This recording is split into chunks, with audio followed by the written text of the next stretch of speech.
The last speaker on this item is Councillor van Rensburg.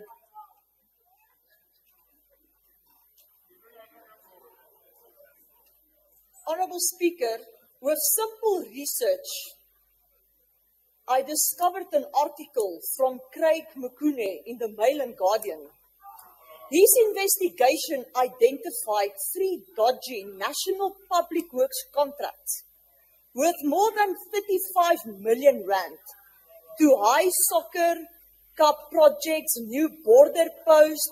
The case involved a raw sewage pumped in the Vaal River from a dysfunctional wastewater treatment plant. These cases revealed how officials apparently manipulated the tender procedure to award contracts to companies whose bids were substandard. Common to these tender awards was businessman Sefaku Malekwa. Is this the good Dr. Sefaku Malekwa that is now being shortlisted as the same? Sorry, Councillor, there is a point of order. There's no Mail and Guardian here. We are not in a press conference or a press session. Mail and Guardian to do what? There's no report that is written Mail and Guardian here. Never. So show me on the report where they are referring to Mail and Guardian. Only one. Because the relevance says you must discuss or debate what is in the report. There's no Mail and Guardian there. Unless if I miss the report. Mail and Guardian. I've never seen that. Thank you. Thank you very much. Thank you. Please go ahead, Councillor. We understand that the MMC obviously didn't even read the report. But where is Mail and Guardian? Okay, if I didn't read the report, where is Mail and Guardian? Thanks, MMC. No, but we can't discuss Mail and Guardian. MMC, thank you. The next thing, a person will call Servurt on a report, then we must keep quiet.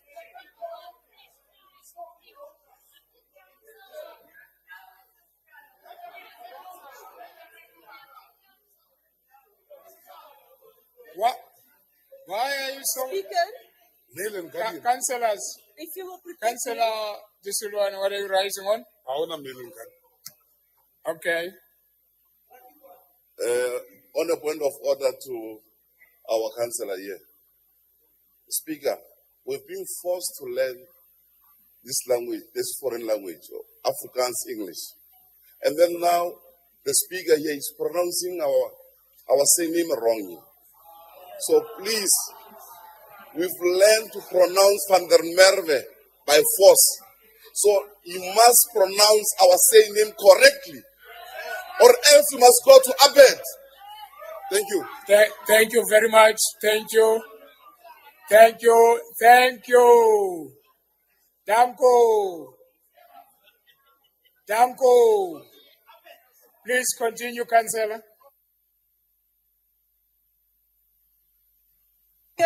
It is very sad because in the 2 years that I know the EFF councillor, he could not even once say my surname. But we will forgive him for that one. Honourable Speaker, the Action SA mentioned that this person was vetted. We don't know what process they used because this investigation is public knowledge. And we're not sure if the EFF knows what the Mail and Guardian is, but maybe I'll advise them. It is a media that actually does research into projects and they do financial assessment.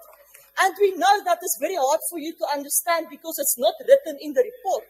Unfortunately, we have to think a little bit wider to see, is this information relevant? Is this person somebody that this council can trust?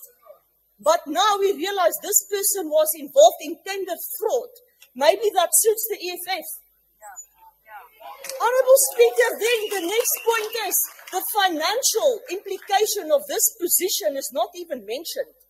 There is no amount mentioned. We are going to pay this board member 1 million rand, 500 rand. Maybe he's a volunteer. And then if the Action SA, EFF, ANC coalition actually read the report, they would have noticed that page 157 to 172 is entirely blank. Blank pages to say, what are we missing here? Was this all the fraud cases that you deleted? Or was this the financial promises that you're making to the person that you want a blank check on? Or what is the maker hiding? So, Honourable Speaker, the Freedom Front Plus will never support somebody that was involved in fraud to be a HCT board member and still be paid. The Freedom Front Plus cannot go with any fraud. Thank you very much. MMC Ramabula. No, we before Alderman, we will want proof, because you can't come here in council, you say a person has been involved in fraud. That's number one. We will want proof.